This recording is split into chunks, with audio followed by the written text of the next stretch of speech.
Marcus Stroman proving he can be workhorse of Blue Jays pitching staff. Toronto, Mark Buehrle and RA Dickey never lit up radar guns, never struck batters out in bunches, never left an opposition lineup looking particularly overwhelmed. But each man did provide a crucial, underrated service during their tenures as Toronto Blue Jays. They gobbled up innings. Buehrle threw 198.2 or more innings in each of his 3 seasons in Toronto, accumulating 604.1 in all. Dickey surpassed the 200 mark in 3 of his 4 campaigns, finishing with 824.1 as a Blue Jay. That's a lot of work.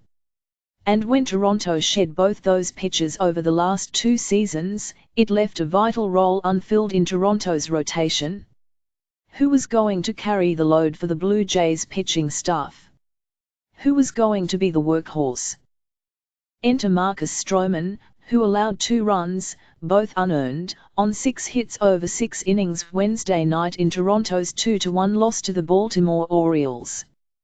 That outing brought Stroman's season total up to 184.1 innings pitched, with a 3.08 ERA that sits 4th in the American League, mind you. That's big. Ideally you have a couple of them doing it, Blue Jays manager John Gibbons said of Stroman's innings eating. It makes a huge difference on a pitching staff.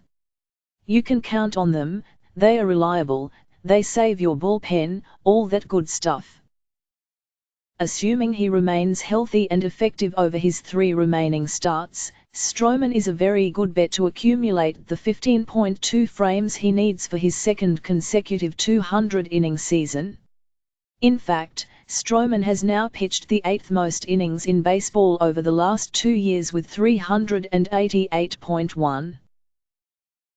The pitchers Stroman is chasing atop that list: Chris Sale, Justin Verlander, Rick Porcello, Max Scherzer, Corey Kluber, Jeff Samardzija and Chris Archer are above him, is a who's who of MLB aces.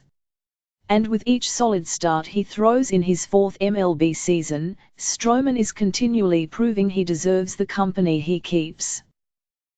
I want to get there, that's a huge goal of mine, Stroman said of the 200-inning plateau. I think that's part of being an ace, being able to go out there, give your team 200+ innings every year. It's getting harder and harder to do with all the analytics and statistics today. So, I'm trying to do everything I can to get there. That's something that I pride myself on. I want to get to that number. Being able to go out there every 5th day and be able to go deep into games, there's so many positive effects that come from that, like giving the bullpen rest. You don't realize how much that does over the course of a season. Stroman was his usual self Wednesday night, pumping 2 seamers down in the zone to earn 10 ground ball outs. He also racked up 12 swinging strikes, 8 of them with his slider, which has been an extremely difficult pitch to hit all season.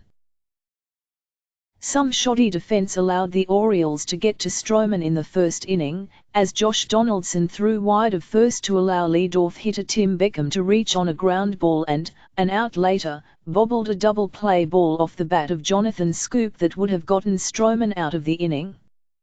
A fly ball to left from Adam Jones could have sent Stroman into the dugout again, but Teoscar Hernandez misread the play and broke in, letting the ball fly over his head for a run-scoring double. Stroman then left a 2-2 slider up and over the plate to Trey Mancini, who crushed it to the wall in right center for a triple, cashing Jones with the inning's 2nd unearned run. I think I made some good pitches there. The only pitch I regret is the pitch to Mancini, Stroman said. I got in on Jones. He didn't hit it on the barrel, he just kind of muscled it out there. But the slider to Mancini just kind of slipped. I usually pride myself on being better in those situations. I didn't do what I needed to do in those given circumstances. Stroman avoided trouble from there until the 4th, when a leadoff double followed by consecutive walks loaded the bases with none out. But after a brief visit from Blue Jays pitching coach Pete Walker, Stroman rallied to strike out Seth Smith on 3 pitches and get Caleb Joseph to ground into an inning-ending double play. Gibbons and Blue Jays head trainer George Pulis made a mound visit of their own with 1 out in the 6th, conferring with Stroman after catching him grimacing following a pitch. The 26-year-old has been pitching through the after effects of a 108 mph Mark Trumbo liner that ate him up in a start earlier this month. But while Stroman's been experiencing occasional tightness in his forearm ever since, he doesn't believe it's anything that will cause him to miss an outing. "People forget I got hit by a missile from Trumbo 2 starts ago," Stroman said. "And I threw 6 days after that. So, I'm still battling. It's nothing I'm worried about. I just had a little tightness on one particular pitch. But it felt fine the pitch after. It's nothing new. I'll be fine for my next start." Stroman stayed in the game, allowing a pair of base runners before escaping the inning with his second double play of the night. Stroman leads MLB with 31 double plays turned while he's on the mound. But he didn't return for a 7th inning, coming out of the game with his pitch count at 92.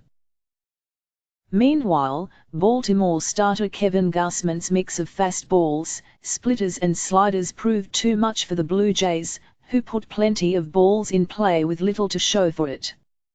Gausman worked his fastball all over the zone, varying its speed between 91 and 97 mph, while using his 81 mph slider to keep hitters off balance and generate weak contact.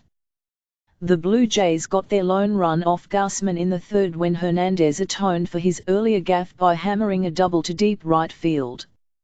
He moved to 3rd on a ground out and scored when a Richard Arena flare fell in for a double of his own. But the Blue Jays stranded 2 runners in that inning, and 2 more in the 4th, as opportunities to break through against Gausman slipped through their grip. The right-hander left after the 7th, turning things over to Darren O'Day and Zach Britton, who earned the final 6 outs in short order.